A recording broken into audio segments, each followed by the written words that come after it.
कोल्हापूर जिल्ह्यात गेल्या अनेक दिवसांपासून अवैध गर्भलिंग निदान करणाऱ्या रॅकेटचा पर्दाफाश पोलिसांकडून होतोय. मात्र पीसीपीएनडीटी ऍक्टनुसार आरोपींवर होणारी कारवाई आणि त्यानंतर पुन्हा एकदा गर्भपात करण्यास मोकळे असलेले हे निर्दयी हात यांच्यावर आता थेट मोका अंतर्गत कारवाई करण्यात येणार आहे, अशी माहिती राज्याचे आरोग्यमंत्री प्रकाश आंबेडकर यांनी कोल्हापुरात शुक्रवारी दिली आहे.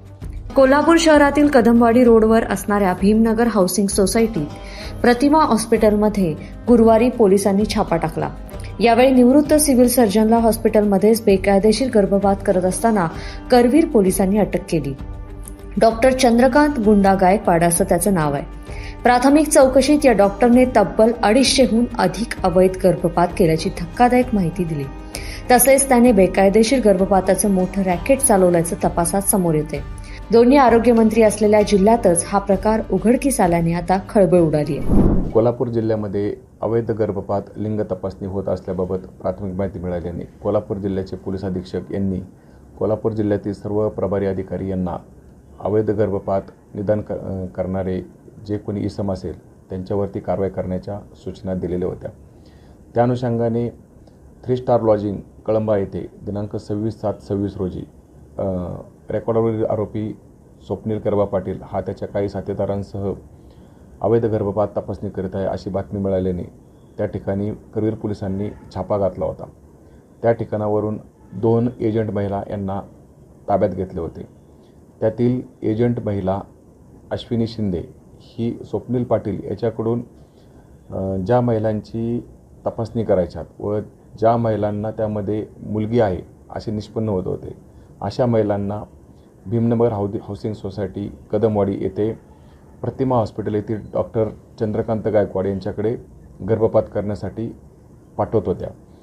त्या अनुषंगाने करवीर पोलिसांनी पोलीस उपाधीक्षक पवार यांच्या मार्गदर्शनाखाली आम्ही त्या ठिकाणी छापा घातला असता त्या ठिकाणी एक बनावट पेशंट त्या ठिकाणी आम्ही पाठवून दिला.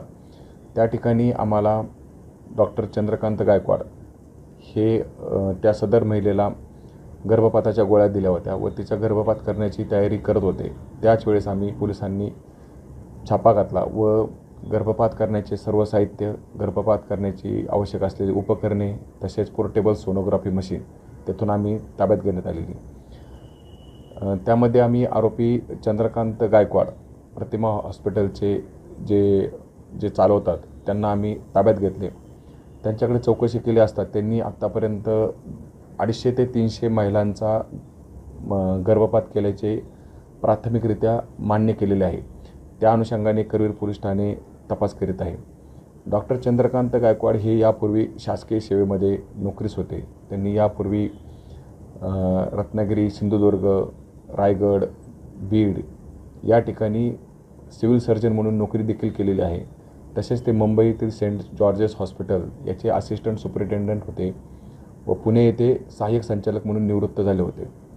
त्या संदर्भात आम्ही त्यांच्यावरती कारवाई करीत आहोत.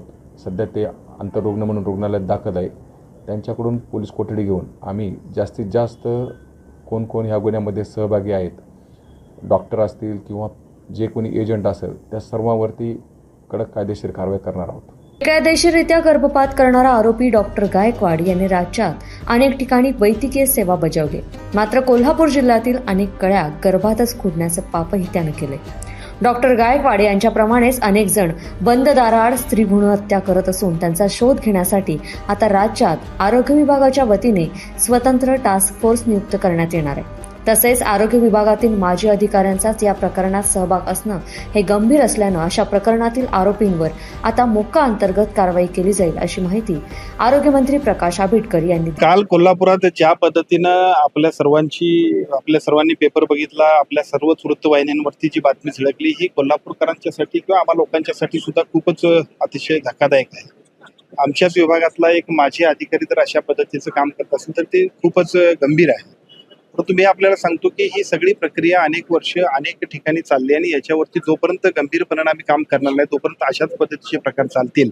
म्हणूनच विधिमंडळातल्या दोन्ही सभागृहातल्या सदस्यांनी विशेषतः विधानसभेमध्ये आणि विधान परिषदेमध्ये सुद्धा याच विषयावरती पीसीपीएनडीटीचा ऍक्ट प्रभावीपणाने वापरणं, अशा पद्धतीनं स्त्री भ्रूण हत्या रोखणं आणि मुलींचा जन्मदर वाढवणे यासाठी अतिशय गंभीरपणानं सर्वच सन्मान्य आमदार महोदयांनी विधान परिषद आणि विधानसभेमध्ये आम्हा सगळ्यांना सूचना दिलेत.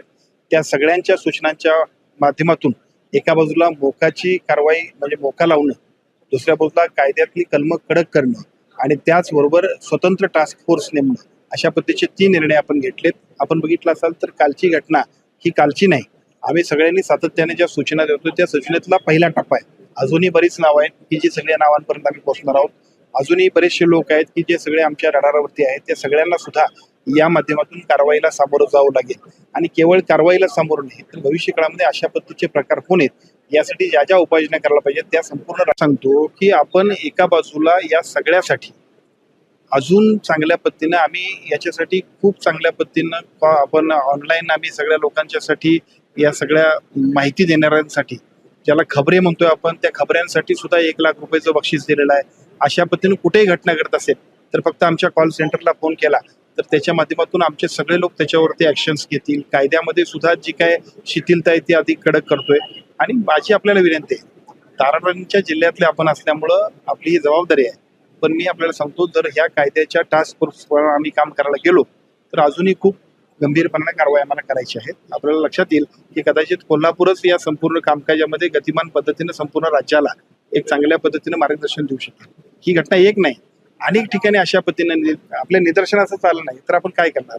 ही पूर्वी झालेल्या घटनेतनं आपण सगळेजण तिथं निघालो. अजून धागेदोरे आपण ज्यावेळेला तपासतो त्यावेळी याच्यापेक्षा अजून आपल्याला पुढच्या रूट दिसतील. हे इथंच नाही, जसं कोल्हापुरात आहे तसं संपूर्ण राज्यामध्ये सुद्धा धडक मोहीम घेऊन टास्क फोर्सच्या वतीनं आपण सगळेजण मिशन म्हणून काम करणार आहोत. अवैध गर्भलिंग निदान आणि बेकायदेशीरित्या गर्भपात या प्रकरणी आणखीन काही संशयित रडारवर असून त्यांच्यावरही कारवाई केली जाणार आहे. तसेच संबंधित रुग्णालयांची चौकशी करण्यासाठी आता धडक मोहीम राबवण्यात येणार आहे. इतकेच नाही तर आरोग्य विभागातील दोषी अधिकारी आढळल्यास त्यांच्यावरही कठोर कारवाई करण्यात येणार आहे.